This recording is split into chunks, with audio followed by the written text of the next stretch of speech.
듣다 보면 건강해지는 건강수월래. 저는 지금 한국에서 점점 늘어나고 있는 무서운 현상 하나를 목격하고 있습니다. 바로 저나트륨 환자들의 급증이죠. 병원 응급실에서 갑작스럽게 쓰러져 실려오는 환자들 중 상당수가 혈중 나트륨 농도가 비정상적으로 낮은 상태였다는 거예요. 이 사람들에게 공통점이 있었습니다. 모두 건강을 위해서 열심히 노력했던 사람들이었어요. 물을 하루에 3리터씩 마시고 채소와 과일만 골라 먹고 소금기라고는 전혀 없는 저염식만 고집했던 분들이었죠. 그런데 이상하지 않나요? 분명히 건강해지려고 했는데 왜 병원에 실려가게 된 걸까요? 바로 잘못된 건강상식 때문입니다.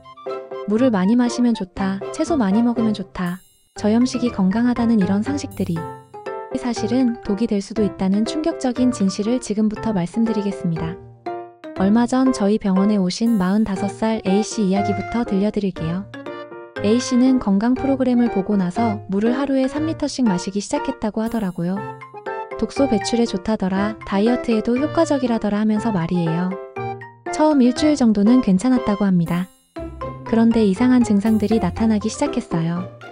머리가 자주 아프고 밤에 잠을 제대로 못 자고 가슴이 두근거리는 느낌이 계속됐다고 하죠. A씨는 스트레스 때문인가 보다 하고 넘어갔는데 어느 날 갑자기 가슴을 움켜쥐며 쓰러진 거예요. 응급실에서 검사를 받아보니 혈중 나트륨 농도가 정상 수치의 절반도 안 되는 상태였습니다. 담당 의사는 물 중독이라는 진단을 내렸어요. 생각해보세요. 물을 많이 마셔서 병원에 실려간다니 이게 말이 됩니까? 실제로 마라톤 선수들 사이에서도 이런 일이 종종 일어나요. 경기 중에 갑자기 쓰러져서 심장마비로 사망하는 케이스들 중 상당수가 물 과다 섭취 때문이었다는 연구 결과가 있습니다. 달리면서 계속 물만 마시니까 혈액 속 미네랄 농도가 급격히 떨어지면서 심장에 문제가 생긴 거죠. 우리 몸의 혈액에는 나트륨과 칼륨이라는 두 가지 중요한 미네랄이 들어있어요. 이 둘이 서로 균형을 이루면서 우리 몸 안에 전기를 생산해내는 역할을 합니다. 심장이 뛰는 것도, 근육이 움직이는 것도, 신경이 신호를 전달하는 것도 모두 전기 덕분이에요. 그런데 물을 한꺼번에 너무 많이 마시면 어떻게 될까요? 혈액이 급격히 희석되면서 나트륨과 칼륨의 농도가 떨어져요. 그러면 전기 생산량이 급감하게 되고 결국 심장 기능이 저하되죠. 심한 경우에는 부정맥이나 돌연사로까지 이어질 수 있습니다. 특히 우리나라 사람들이 위험한 이유가 있어요. 원래 짠 음식에 익숙했던 민족이잖아요. 그런데 갑자기 건강하다는 이유로 저염식을 하면서 동시에 물을 과도하게 마시니까 몸 안에 나트륨이 급격히 부족해지는 거죠. 마치 휘발유 없는 자동차 같은 상태가 되는 셈이에요. 두 번째 함정은 바로 채소와 과일에 대한 맹신이에요. 제가 병원에서 만난 38살 B씨는 다이어트를 시작하면서 계속 샐러드와 과일만 먹었다고 해요. 몸속 독소를 다 빼내겠다면서 말이죠. B씨는 매일 아침에 바나나 3개, 점심에는 대용량 샐러드, 저녁에도 토마토와 오이로만 식사를 했다고 합니다. 처음에는 몸이 가벼워지는 느낌이었다고 해요. 그런데 사흘째부터 이상한 증상이 나타났죠. 온몸에 힘이 빠지고 어지럽고 심장이 불규칙하게 뛰기 시작한 거예요. 채소와 과일에는 칼륨이 매우 풍부하게 들어있어요. 반면에 나트륨은 거의 없죠. 칼륨의 역할이 뭔가요? 이뇨작용을 촉진하고 나트륨 배출을 도와주는 거예요. 좋은 역할이긴 하지만 나트륨 섭취를 제한한 상태로 칼륨만 과도하게 섭취하면 문제가 생겨요. 생각해보세요. 야생의 초식동물들도 본능적으로 소금을 찾아다니잖아요. 아프리카 코끼리들은 소금 동굴을 찾아서 수백 킬로미터를 이동하기도 한답니다. 풀만 먹고 사는 동물들도 소금이 필요하다는 뜻이에요. 인간도 마찬가지입니다. 아무리 채소와 과일이 좋다고 해도 일정량의 나트륨 섭취 없이는 건강을 유지할 수 없어요. B씨도 결국 병원에서 수액을 맞으면서 나트륨을 보충해야 했거든요. 자연이 만든 균형을 무시하고 한쪽으로만 치우치면 안 되는 거죠. 세 번째 함정은 저염식에 대한 오해예요. 많은 분들이 소금은 무조건 나쁘다고 생각하는데 이건 정말 위험한 생각이에요. 세계보건기구, 즉 WHO에서는 성인 기준으로 하루에 최소 5g의 소금 섭취를 권장하고 있습니다. 티스푼 하나 정도 되는 양이죠. 저희 병원에 오신 62살 C씨는 고혈압 진단을 받은 후로 완전히 저염식만 고집했다고 해요. 국물은 절대 안 마시고 김치도 안 먹고 심지어 간장조차 사용하지 않았다고 하죠. 소금이 혈압을 올린다니까 아예 안 먹겠다면서 말이에요. 그런데 석 달 후에 C씨에게 무슨 일이 일어났을까요? 혈압은 떨어졌지만 다른 문제들이 생겼어요. 근육 경련이 자주 일어나고 집중력이 떨어지고 무기력증이 심해진 거죠. 검사를 받아보니 전하트륨 혈증이었습니다. 여러분, 찌개 국물이나 라면 국물을 다 드시는 분이라면 고염식이 맞아요. 하지만 국물을 전혀 안 드시는 분이라면 오히려 소금 섭취가 부족할 가능성이 높습니다. 특히 요즘처럼 건강 열풍이 불면서 많은 분들이 극단적인 저염식을 하고 계시는데 정말 위험해요. 된장, 간장, 소금물 같은 전통적인 방식으로 적절히 나트륨을 섭취하는 것이 오히려 건강에 좋습니다. 우리 조상들이 수천 년 동안 먹어온 방식에는 다 이유가 있어요.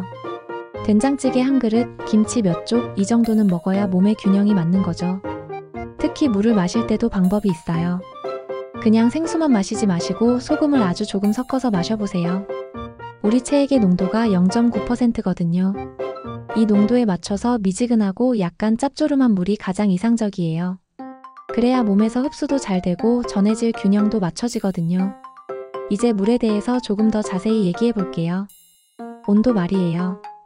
여름이든 겨울이든 상관없이 미지근한 물이 가장 좋습니다. 차가운 물, 특히 얼음물은 정말 피해야 해요.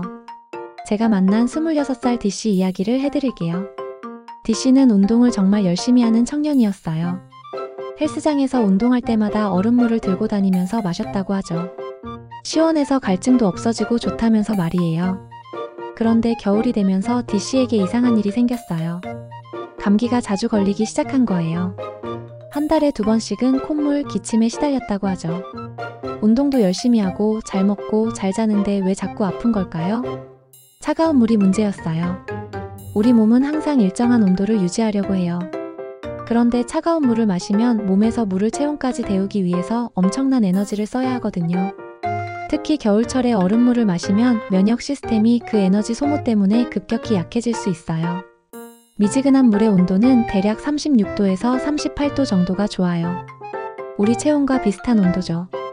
이 정도 온도의 물이 몸에 들어가면 별다른 에너지 소모 없이 바로 흡수돼요. 그리고 물을 마신 후의 반응도 체크해보세요. 물을 마시고 나서 5분에서 10분 이내에 화장실에 자주 가신다면 그건 몸속 나트륨이 부족하다는 신호일 수 있어요. 정상적인 상태라면 물을 마셔도 바로 소변으로 나가지 않거든요. 몸에서 필요한 만큼 흡수하고 난 다음에 여분이 배출되는 거예요. D씨도 물의 온도를 바꾸고 소금을 조금 섞어서 마시기 시작했더니 감기에 잘 안 걸리더라고 하더라고요. 따뜻한 물에 간장을 살짝 한 방울 떨어뜨려서 마셔보세요. 속도 편안해지고 체내 전해질 밸런스도 좋아집니다. 특히 운동할 때는 더욱 주의해야 해요. 운동 중에는 땀으로 나트륨이 많이 빠져나가거든요. 그 상태에서 생수만 마시면 혈중 나트륨 농도가 급격히 떨어질 수 있어요. 스포츠 음료를 마시는 이유가 바로 이거예요. 전해질을 보충해주기 위해서죠.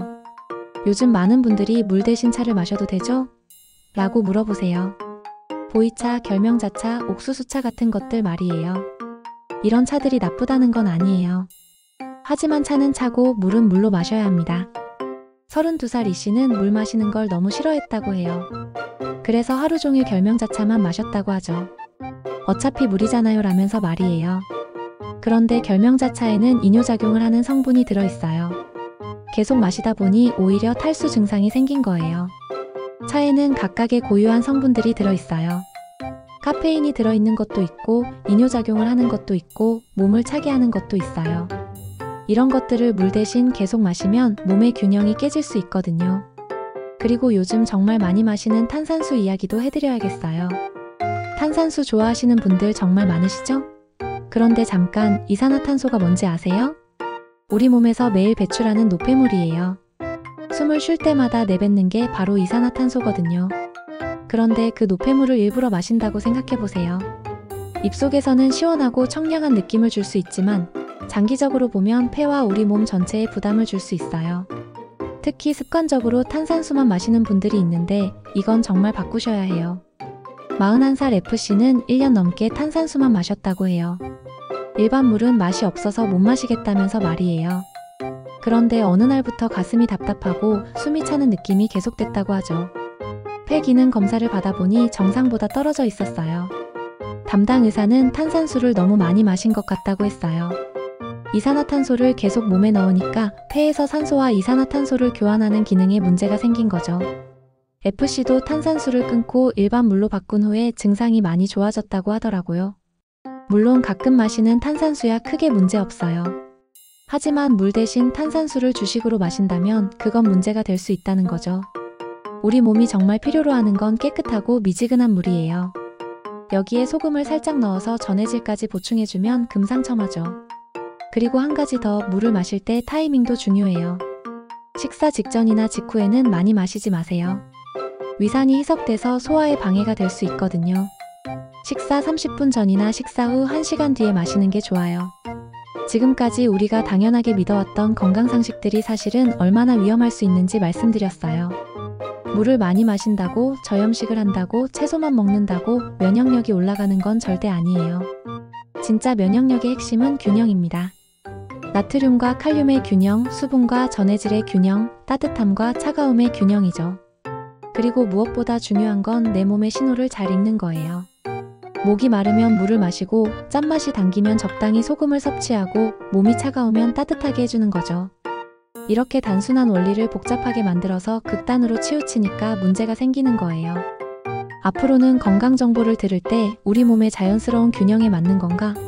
한 번 더 생각해 보세요.